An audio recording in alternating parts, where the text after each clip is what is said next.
30-day Fruitarian challenge, and I'm here again to give you an update on how I'm feeling, what's going on, and also to be here for you if you have taken this challenge and you're committed to making some changes to your health. So, like I said, I'm going to come on here every day for 30 days to talk about it, to share my experiences, but also be there as support and guidance for each one of you. So I'm gonna allow some people to get on, and in the meantime, I'll kind of give you an update on what day 3 was like for me. Um, Honestly, it's very, very similar to the first 2 days. I did switch up a little bit on what I ate today versus the first 2 days, but very similar calorie intake, very similar water intake, close to a gallon again today. But today, I started off with leafy greens. Now, if you watched my first video, I talked about one of the main reasons that I wanted to do this challenge was I've been experiencing a lot of bloating, a lot of gas, and and most of that is from some of the cooked food that I've been eating. And when you mix cooked food with fruits, you get fermentation and whatnot, and then these gases build within you, as well as other dehydrating foods cause it as well. So I've been noticing a lot of bloating that I've been having. And a real great food that can help with bloating and gas and things of that nature is going to be leafy greens. So I wanted to go extra on the leafy greens. So I started off today with the leafy greens. I ate over a pound of leafy greens today. So that's how I jumped off. And I usually never do that. I usually always start my day with fruit. But this is the first time I decided, you know what, I'm gonna switch it up a little bit. Let's work on getting this bloating down, and get these leafy greens in the mix. So I did that, and it felt real good. Felt real good. And then after that, I had 7 bananas. Then I had a smoothie, which was bananas, leafy greens, and mangoes. So even more leafy greens. And then I just my daughter had some soccer training, went to that. So we were out and about, went to the grocery store to re-up on some of the fruits, and had another smoothie. Now this smoothie uh, has dragon fruit, passion fruit, lime, and pineapple. It was really good. What's up, Windy Water? How are you?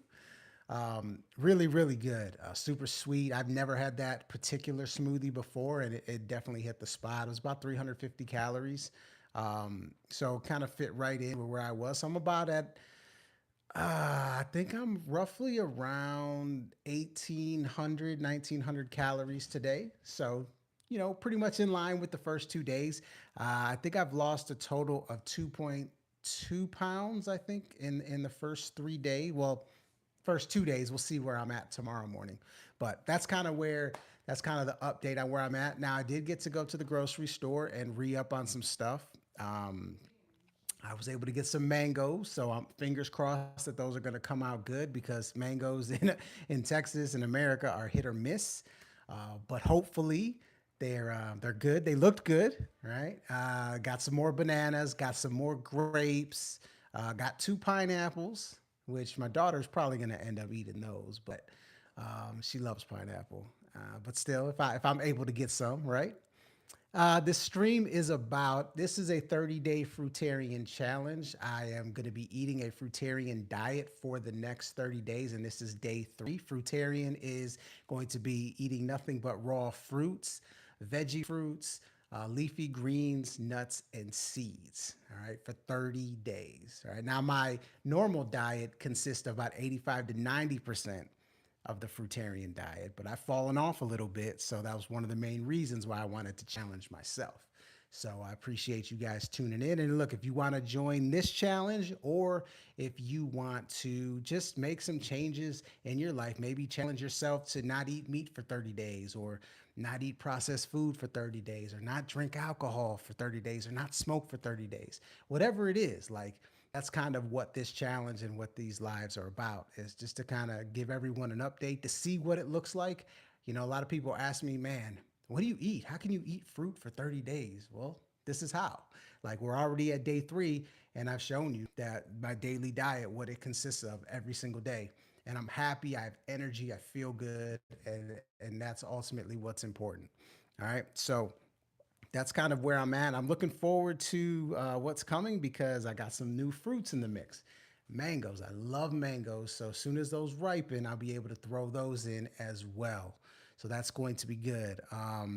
Other than that, really, it's just about really journaling and being aware and also dealing with the emotional and mental aspect of it as we get further along. When we get to like day 7, 8, 9, that's where the true challenge comes in. Now today we were at the grocery store, and we had to pick up a few different things even outside of the produce aisle, so we had the temptation of other foods in front of us, and that can be difficult, very difficult, you know what I'm saying? So but we passed that test today. But as it goes longer and longer and longer, that's where the true addictions start to pop in, the cooked food addictions and things of that. So that's what we are planning. That's what we're preparing ourselves for.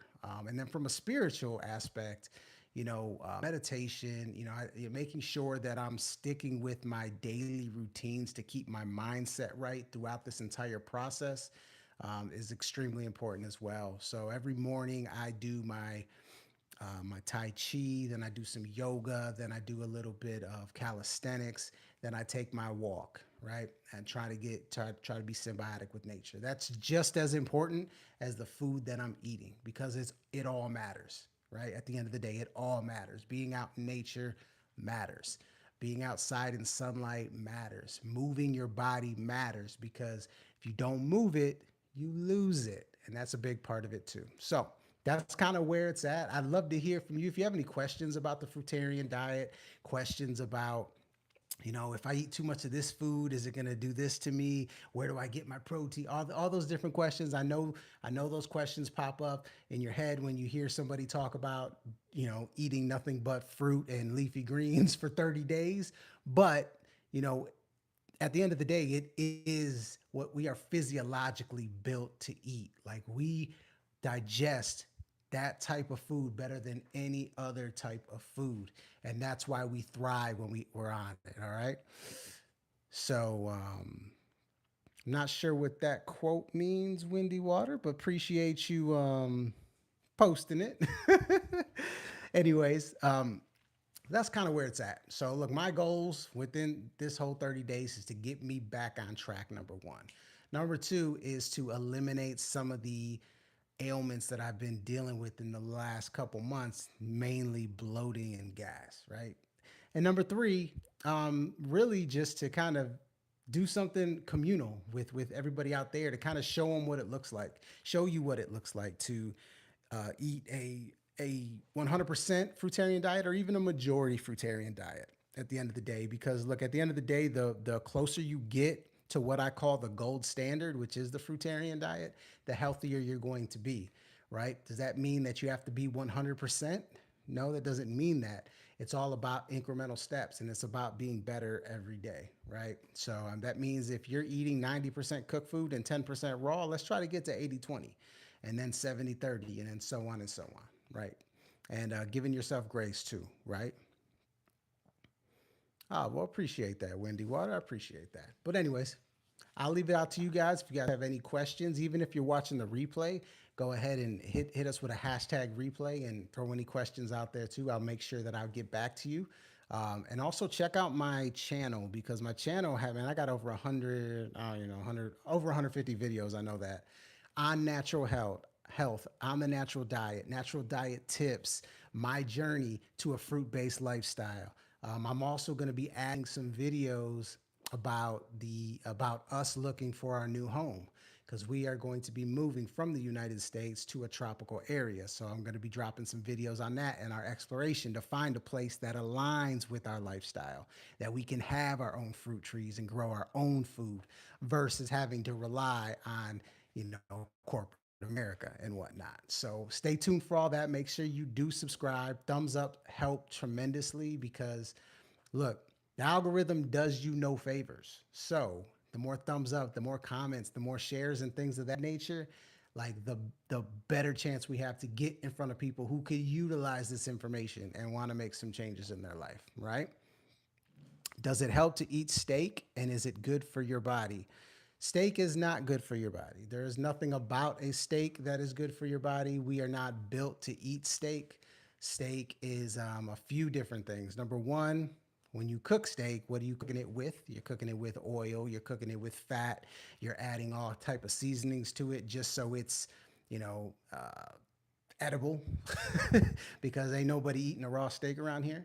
That's number one. Number two, you're eating dead flesh, dead energy. That energy that you're eating from a energetic standpoint really provides you nothing. And then number three, it is extremely acidic, acid forming, which does absolute damage to your body in a myriad of different ways. So there is absolutely nothing good about eating steak.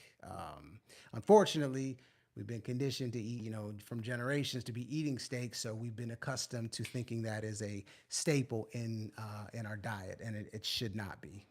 It takes anywhere from 8 to 24 hours to fully digest, and all of that burden on your body just kind of puts your body in a state of flux, and you don't really gain anything by eating a steak, except for damage down the line. But good question, very good question. I was a steak eater, over about 8 years ago, and have been vegetarian ever since. And moved from vegetarian to, vegan to basically a majority raw fruitarian. What kind of meat is good for you to eat? There's absolutely no meat that is good for you to eat. Another good question as well.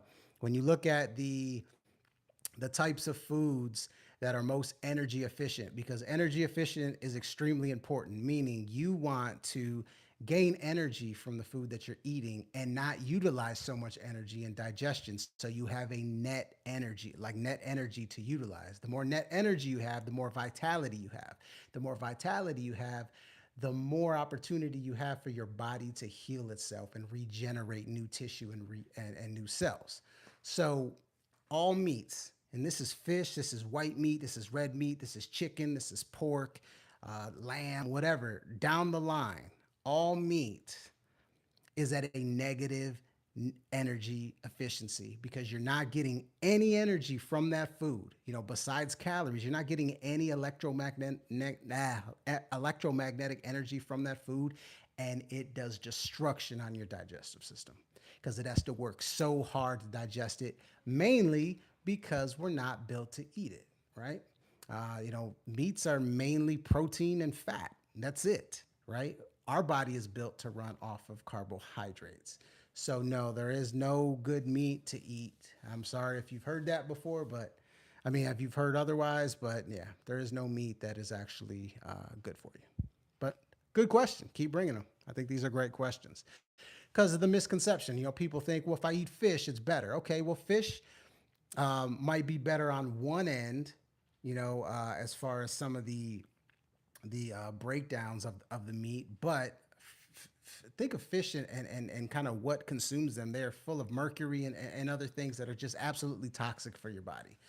White meat, red meat. At the end of the day, it doesn't matter. They put your body through hell just to process them, and ultimately, you know, even the protein that you're getting has to be broken down extensively because it's not human protein. You're eating cow protein or chicken proteins that have to be broken down into amino acids and then ultimately built into human proteins. Like, this is a process, and your body is constantly working.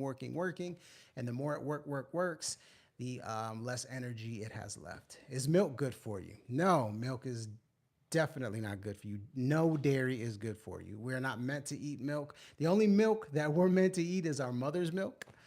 And unfortunately, we are in a society where cow's milk is damn near in 75% of everything. But it's not good for you. It's extremely acidic. It's it is one of the number one proponents of your body creating mucus. And your body creates that mucus to protect the vital organs and tissue inside of it, right? When you drink milk, it is so acidic, it is so foreign to the body, it's so toxic that your body has to create a lot of mucus. And then ultimately, guess what? Your body has to get rid of that mucus. And when your body's getting rid of that mucus, that's where your colds and your flus and your allergies and things of that nature come into play. So, If you do drink any type of milk, I would try to lean more towards an almond milk or a coconut milk or even an oat milk, which aren't great for you, but they're much better than cow's milk. Is bread good for you? Bread is not good for you. Um, at the end of the day, bread is almost devoid of all water. So you're eating a very dehydrated, complex carbohydrate that is, doesn't really have much benefit. Takes a long time to digest. On top of that, it's sticky, it's gluey, and it sticks in your digestive tract. It's like I said, it's extremely dehydrating. So when you eat it, your body has to pull water from other organs and tissue just in order to flush that through and ultimately um, get rid of it. So yeah, bread is not good for you either, and flour. These things are not built for humans to consume. Can we consume them? Yes, of course, but our body physiologically is not really built for them. That's why, eating excess bread, um, you'll see a lot of different manifestations of your body. Whether a lot of times it'll be through your skin, like eczema and stuff like that. Mainly because like your body has to get rid of the acidic form, the acid that is forming from that bread, to release it out of your body. So no, bread is not good for you either. I know it sounds like I'm saying nothing's good for you, but the foods like the meats, the dairies, the breads, the milks, I mean, these are staples that have put us as Americans and just as people in general in a state of dis-ease at the end of the day. Like our diseases that we have right now that people are suffering from, those are the main culprits: your breads, your milks, your meats. Just kind of is what it is, and alcohol and whatnot. So you throw that in there as well. But no, bread is not good for you. Yeah. So any other foods anybody curious about? Because these are good questions, because there's so many misconceptions. Like people think that, okay, if I eat wheat bread instead of white bread, then I'm eating healthy. You know what I'm saying? Now, wheat might be a little bit better than white bread, but it's not healthy. You know what I'm saying? It's not healthy. It's not doing your body justice. It's not for the betterment of your body by any means. Bread is definitely not a health food. But and that's a big part of doing these videos about this stuff, because, like, for instance, I'll give a great example. The FDA added eggs back to the what was it? The eggs back to the something about eggs being back on the health food list or something, like, or good for you list or something like that. No, eggs are not good for you. They ain't never been good for you. There's nothing good about eating an egg. Like, think about what an egg is and why a human would ever consume it. I mean, it's not good for you at all. Okay, what is your opinion on fruit drinks like apple juice? Well, it depends, right? If you're juicing your own apples, then there are some benefits to that. Now, when you juice something, you're losing the fiber from that fruit. So I would never suggest juicing like extensively or as your main source of food. But, there are some, you do get a jolt of energy. It is natural. It's just like I said, you're not getting the full gamut because you're kind of isolating the juice from the fruit and not getting the fiber aspect. And the fiber aspect's important because, like, that's your body's um, regulation system. Like, I shouldn't say your body's, but that is nature's regulation system. The fiber is what stops you from eating too much or consuming too much sugar at once. That's why I said once in a while, or if you're transitioning, apple juice is fine if you're juicing it. Now, if you're getting apple juice from Costco or apple juice from the grocery store, we're talking about a different type of apple juice. This juice has been probably pasteurized, meaning that it's been heated to a certain point to quote unquote kill any bacteria. And that is not good for you. A lot of times the juice has added sugar, stuff like that. Definitely not good for you. But if you're getting apple juice from the store and it's pasteurized, which 99% of the time it is, or it's not necessarily healthy. There are a lot worse things for you, but it's definitely not healthy because once you add heat to the equation in any food form, it changes the chemistry of that food. It changes it completely. And look, nutrient degradation happens at about 110 degrees. I think pasteurization is like 100 and don't quote me on this, but somewhere around like 160 degrees. So you're killing a lot of the nutrients in that apple juice. Now, um, if it's from concentrate, basically meaning it's frozen, it's definitely better than pasteurized, but you want to make sure that it's not pasteurized then. So that's the only caveat there. And look, frozen apple juice, it's decent, you know what I'm saying? But nothing is better than fresh apple juice that you've juiced yourself. Yeah. So very good question. Very good question on that. I have a couple juice recipes that I love. I don't juice that much. Like I said, once in a blue moon I'll juice, but there's a couple juice recipes that I have that I'm not sure if I made a video for one of them, but I might make one. Thank you. You sparked something. I might make one on a juice that I really love, especially for people that are transitioning, because there's a lot of people that, for instance, drink coffee. And if you want to get off coffee, a great transitional food is to juice to help you get off coffee. Smoothies too, but juice kind of gives you that energy right up front that people look for when they drink coffee. So that's something that usually works for them too. But like I said, I would not recommend juicing all the time. But great question. Any others? Any other questions here on day 3 of the Fruitarian Challenge? And I want to hear from you guys. Like, what's the hardest food for you guys to give up? That's what I want to know. Because look, anytime you make changes to your diet, something that you do every day, multiple times a day, is eating, right? And you have routines, you have habits. And I know getting rid of certain things can be extremely difficult. So I'd love to hear what's tough for you guys out there for sure. But for 30 days, and we'll see. We might get to day 30 and be like, you know what, this is fun. We might do it longer.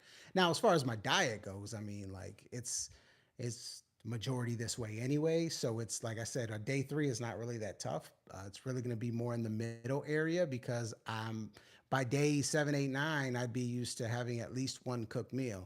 I try to usually in my optimal times outside of going 100% fruitarian, I'd have about 2 cooked meals a week, right? Um, and we'll see.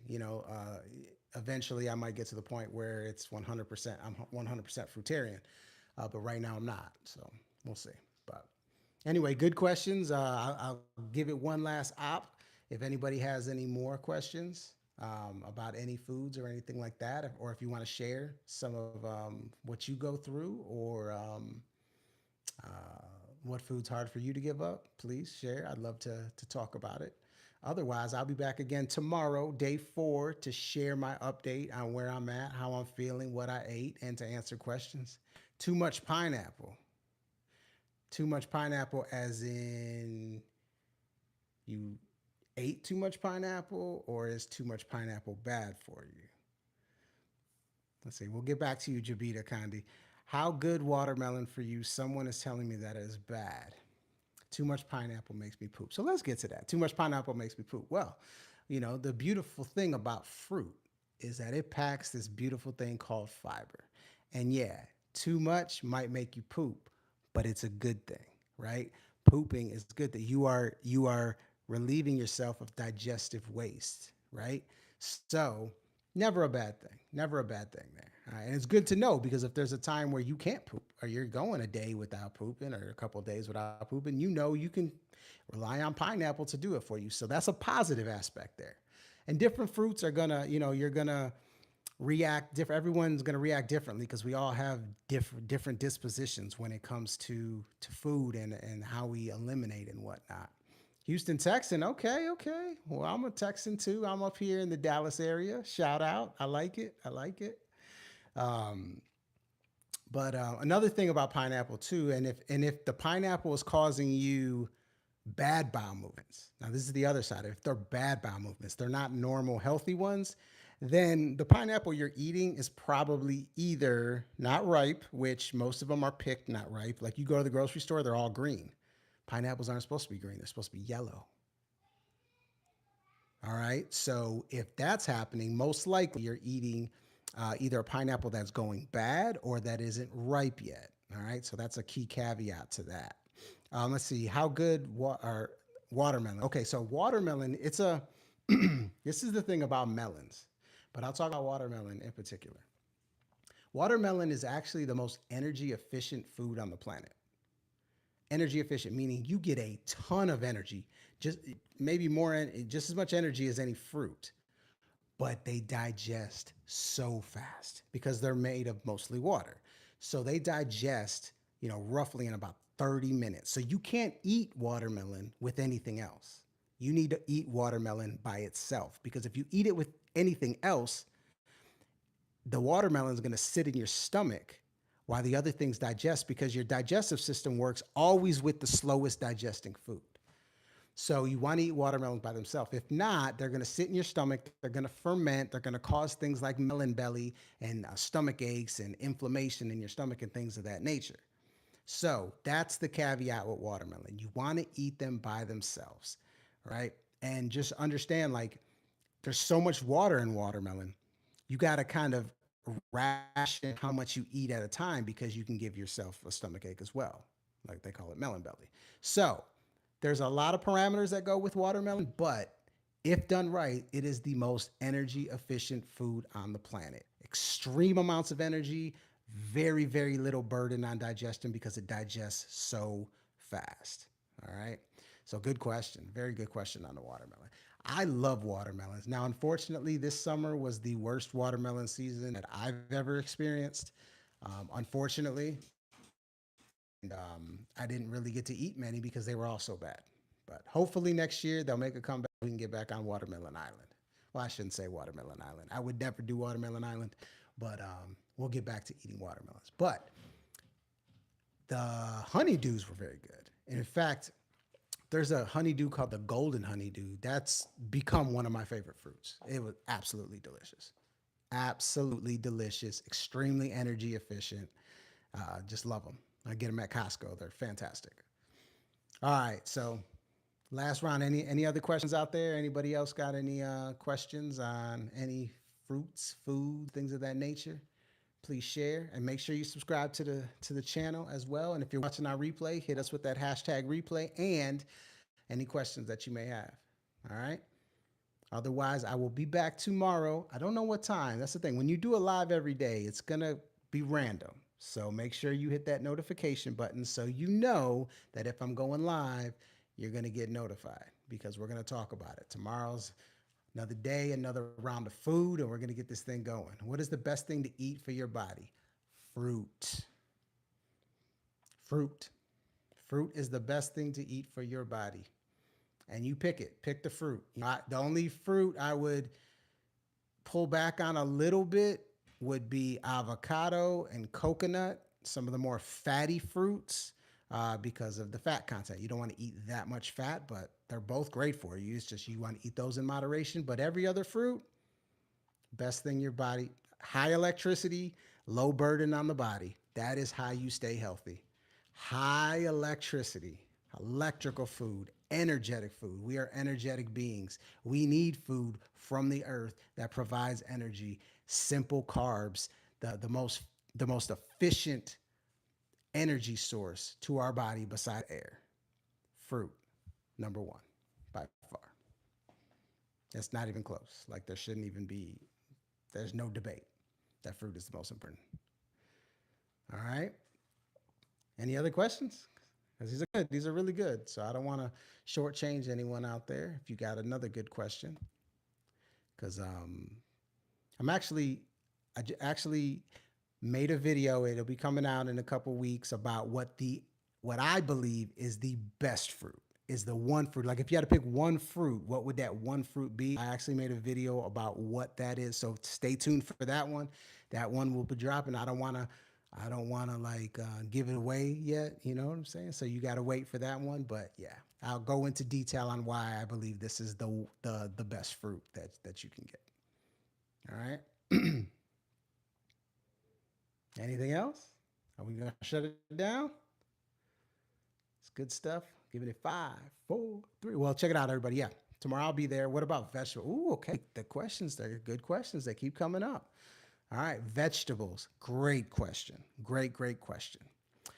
Okay, so most vegetables, and I'm not talking about veggie fruits because people get that confused. Like a cucumber is a fruit, it's not a vegetable. All right, zucchini is a fruit, squash is a fruit, pumpkin is a fruit. Fruit is any food that has seeds inside of it. Okay, so not talking about those because those are extremely healthy for you.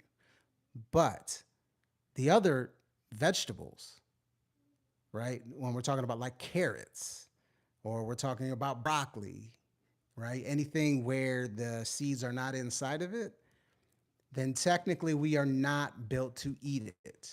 We are not built to eat those. They have cellulose. Our body doesn't really break down cellulose very well. Not saying we can't eat it. And most of those you have to cook, right? And cooking actually helps break that cellulose barrier a little bit. But anytime you're cooking, now you're changing the chemistry of that food. So are vegetables like extremely bad for you? No, it's more along the lines of what you add to those vegetables when you cook it. Are you cooking it in oil? Are you adding garlic and seasonings and things of that nature, right? All those different things plus the heat, are going to change the chemistry of those vegetables, and ultimately that's not good for you. Now, eating raw vegetables, eating a raw carrot, not a major burden to your body, but it is still a burden. It is slower digesting than fruits, and you're not getting as much energy as fruits. So, not horrible for you, but by far they're very inferior to the fruit. So I don't think there's anything, especially if you're transitioning in your diet. There's nothing wrong with transitioning from, say, meats and dairies and those other things we talked about earlier to cooked vegetables. That's definitely a step in the right direction. Just know that there are additional steps that need to be taken if you really want to get on the path to help and start actually healing things in your body and whatnot. So the misconception is that vegetables are the healthiest, but they are not, mainly because of the points I just made. So, vegetables themselves, talking about real vegetables, technically not built to be consumed by the human body, but the amount of burden is a lot less than some of those other foods I said earlier. So, I hope that makes sense. Good question. Very good question.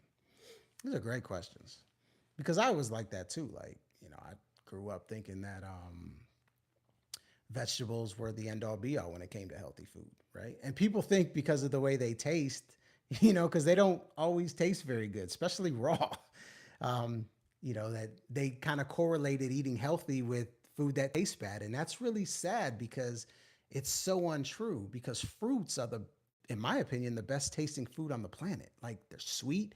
We are meant as humans to be attracted to the sweet taste, and that's why fruits are sweet. Like that's the symbiotic aspect of it. That's the connection there. I mean, if you look at other animals and what they eat, they salivate over a certain type of food. That's their instinct. That's what they're meant to eat. We are attracted to colors. Fruits are every color in the spectrum, right? We're attracted to sweet taste, and fruits are sweet. So it all makes sense. But like I said, the misconception that vegetables are the healthiest food in the world is, that's a myth that's been debunked, and I'll continue to debunk that all day. But good question. All right, guys. Any other questions? What y'all got? What y'all got? Veggies. Let's see. Veggie. We talked veggies. We talked bread. We talked steak. We talked all other meats. We talked the best fruit. We talked watermelon. Are flowers good for you? Yeah, I think flowers are great for your mental health. Um, they're great for the energy that plants bring to your home. But remember, flowers are just, they're cut and they're kind of dead. They're kind of on the verge of death. But as far as eating them, yeah, I would not eat flowers. No. But if you want to, put them, some pretty colors in your house and kind of get some color therapy and, improve the mental health as I flies flying all over me right now. Definitely. Yeah, flowers are great for the ambiance, but that's about it, not to ingest. Great book out there called The Secret Life of Plants. Highly, highly recommend to anybody who wants to nerd out and understand the power and energy and consciousness that plants possess. That'll really help you understand why we and plants have the type of relationship that we do. Very, very, very, very interesting stuff.